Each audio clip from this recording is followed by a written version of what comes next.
До слова запрошується Володимир В'ятрович, голова. We now have Volodymyr Viatrovych, head of the Ukrainian Institute of National Memory, Serhyi, Hromenko, and Maxim Mayorov. The topic is presentation of brochure Ukraine in the World War II.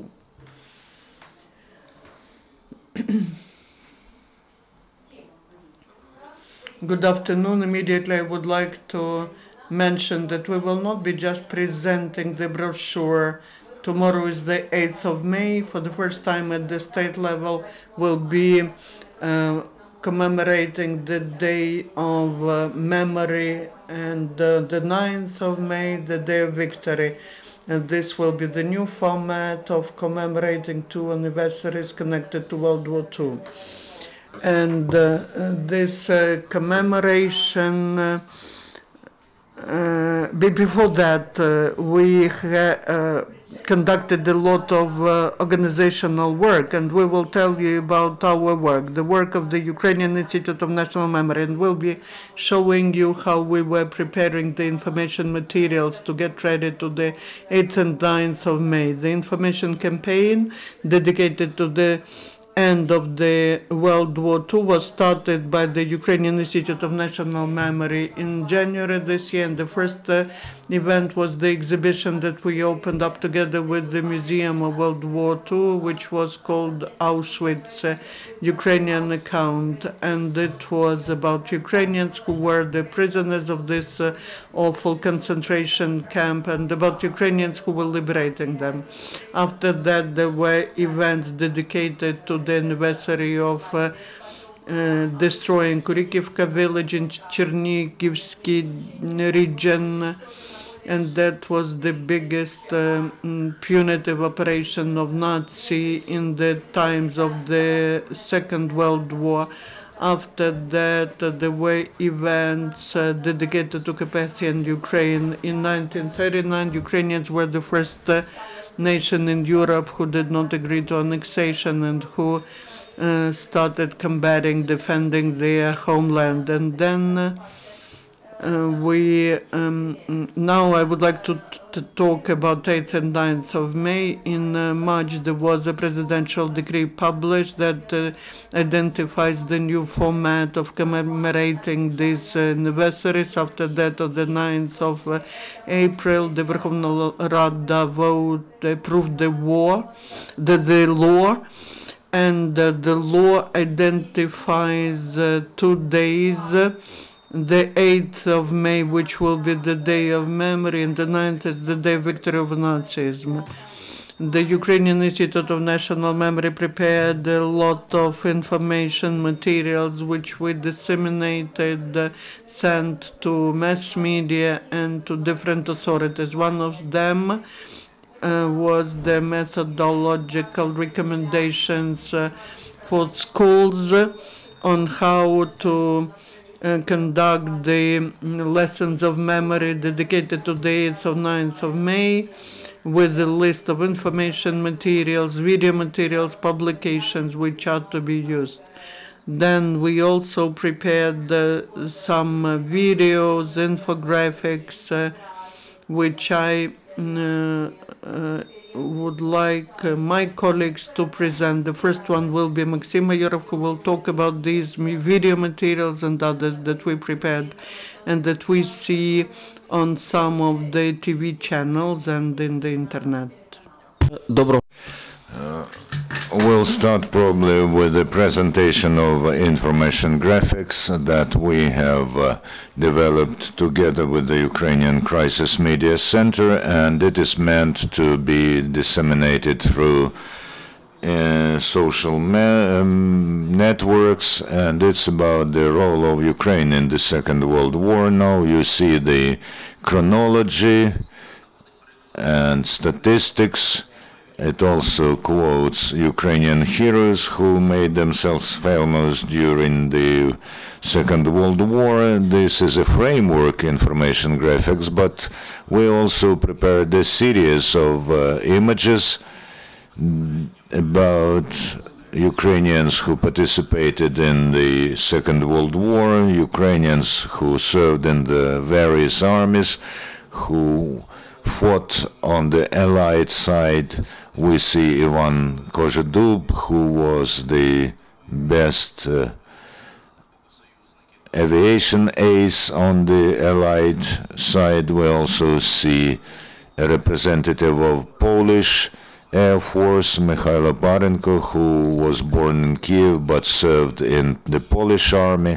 There were also outstanding Ukrainians from the US, such as Nicholas Minyo and Nicholas Oreshko. They fought in Europe. Nicholas Minyo died heroically in Tunisia. They got highly decorated by the United States, the Bronze Star. They have outstanding awards from the USA. Another interesting moment is Ukrainian participation in the French resistance movement, and among such partisans there were people who came from the Red Army and those who came as Vasyl Pavlov and, for instance, a Canadian Peter Dmitruk. We may say that although they did not meet, they both fought in France on the side of French partisans. We also mentioned and remembered warriors of the Ukrainian insurrection army, for instance, Petro Fedun from Poltava.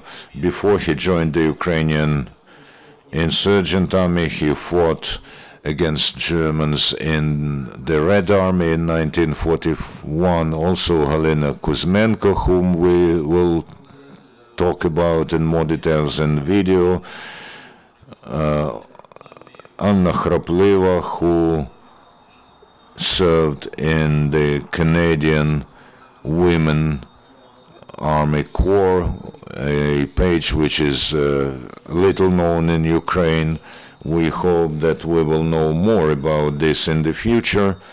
Ahmed Khan Sultan, an outstanding son of the Crimean Tatar people, also an ace of the Air Force, who made it to our selection, and a sample of a banner for social networks, for instance for Facebook, which you can place on your page. This is in Crimean Tatar language. We also produced information graphics in English, and part of the graphics is in Crimean Tatar. We also made some videos together with an outstanding director, Oleksandr. The first series is like slogans. Can you open the first folder, please? They were shown on TV, and they are still being shown on TV. They are information about information. For instance, this is about Ukrainians who served in different armies of the Allied forces, and another during the Second World War against Nazism. 53 countries joined forces, which means 70% of the humanity, and they together stopped the aggressor. So they are about the general dimension of the fight of Ukrainians during the World War II. And then we go to another folder. These are the stories of individual heroes. Let's look at them. This is about Ahmed Khan Sultan, who downed 50 German planes.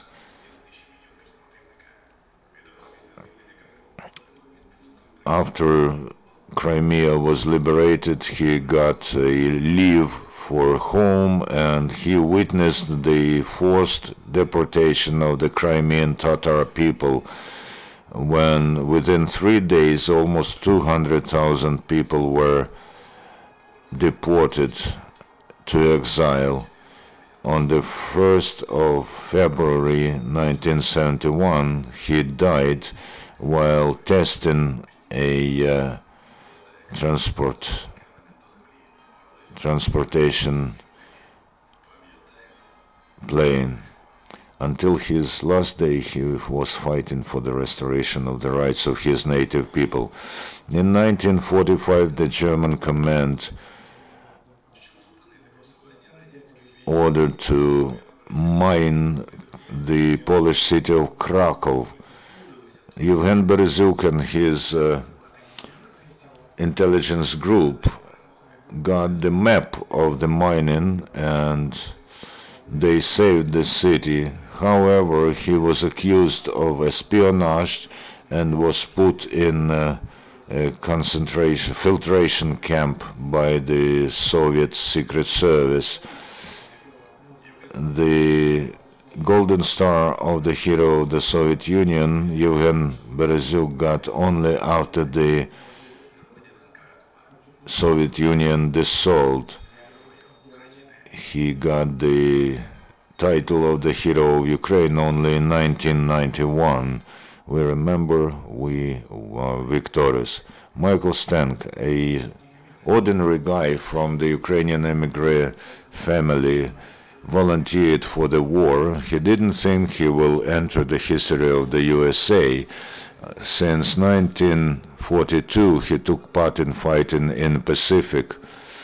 He got many awards from the United States.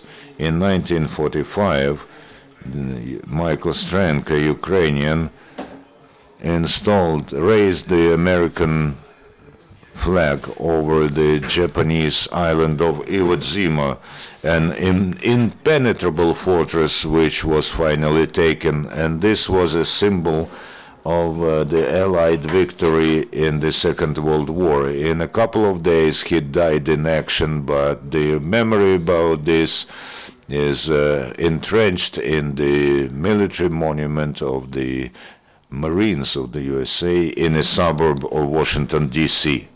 Only now we'll learn the truth about the fighting of Ukrainians against fascism. There were no real names in the among the guerrillas. She was called Nadia, but later we found out her real name, Nadia Kuzmenko.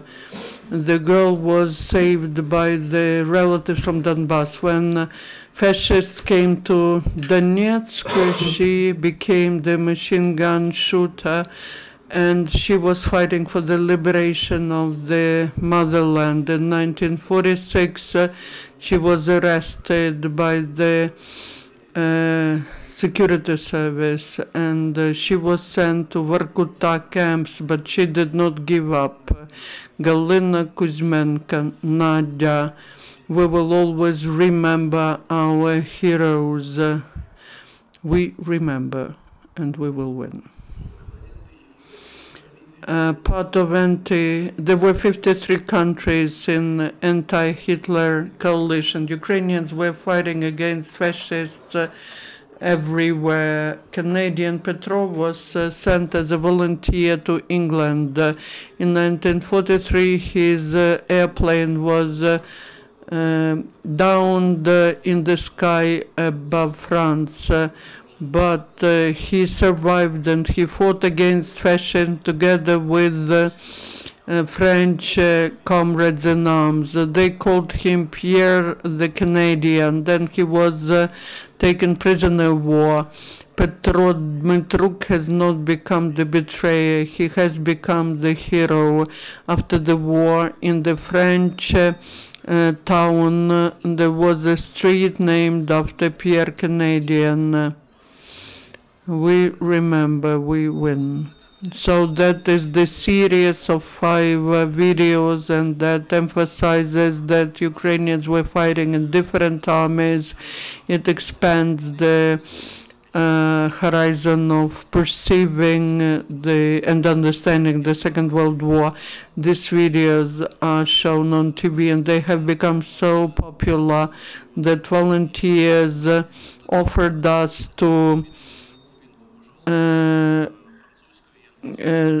do that video in English and French. The last one is now in English and in French. The next series is Letters from the Front. Please show.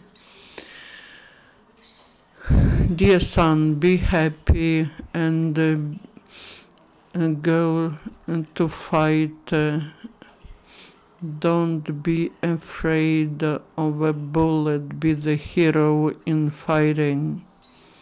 I do not know how to say that. What is more important, the love of the friendship. If you stay alive, write at least the poem about me. I will write it. My dear son, I am happy because I received your letter where you say that you will be at home with victory. I am looking forward to the end of the war when two of my sons will come back. There's no news. The neighbor came home without leg. My dear son, come back alive.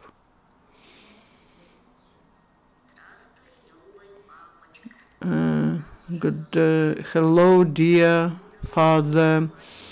The birds have come back. Mother was at the market and she brought two painted eggs to me.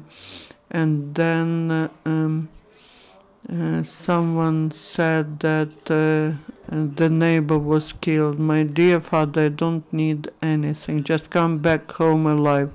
These videos are made based on the real letters from the archive of the World War II. And when we were making these videos, we made a comparison between the events of the Second World War and the ATO, and the letters written 70 years ago could have been written today, yesterday, and could have been addressed to the warriors of ATO, and two more videos without comments.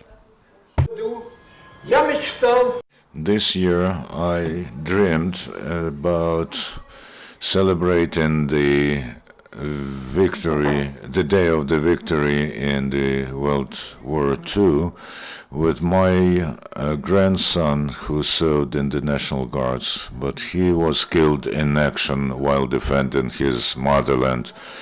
My grandson said more than once, I will defend my country like my grandfather did. He told more than once that he was ready to sacrifice his life to protect his homeland. Eternal glory to the heroes. In 1945, Oleksandr Zinchenko wrote in his diary, I was at the victory parade. Zhukov made a speech. He remembered the dead, 30 or 40 million, and he didn't make a pause, and no one but me took off their hat. 10 million of sons and daughters Ukraine lost. 28,000 villages were burned. 6 million Ukrainians fought in the ranks of the Red Army, 100,000 in the Ukrainian Insurrection Army, 250,000 Ukrainian in allied armies. The victory over Nazism would not have been possible without Ukrainians. In 1945, Ukraine became a member of the United Nations to commemorate the role of Ukraine in the Second World War. So all in all, with the help of the Ukrainian Institute of National Memory, we filmed 15 short videos and a lot of information graphics. Thank you.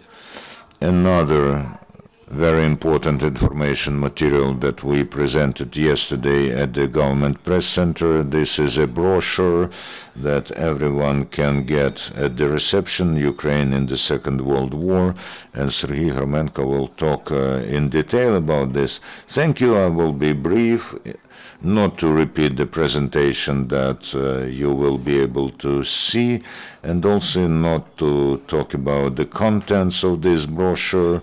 It is available on the net, and again you can get a copy while leaving the premises.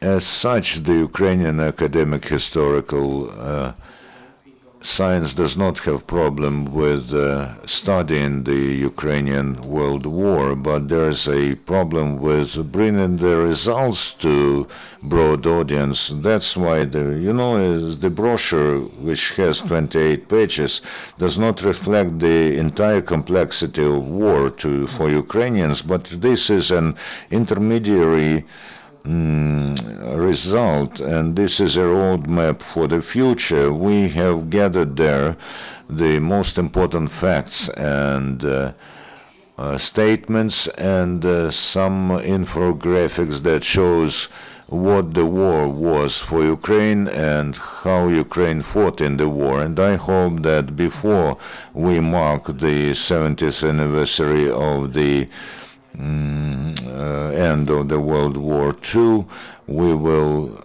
prepare a series of other brochures, for instance, including the one that reveals the myths that that first Soviets and now Russia disseminates about Ukraine's role in the Second World War. And I will sum up briefly before there are questions. So we presented you a result of the first stage of our campaign. We don't stop our information work on the 9th of May, taking into account that the Second World War ended on the 2nd of September, and of course a lot of Ukrainians fought in the Far East with Japan.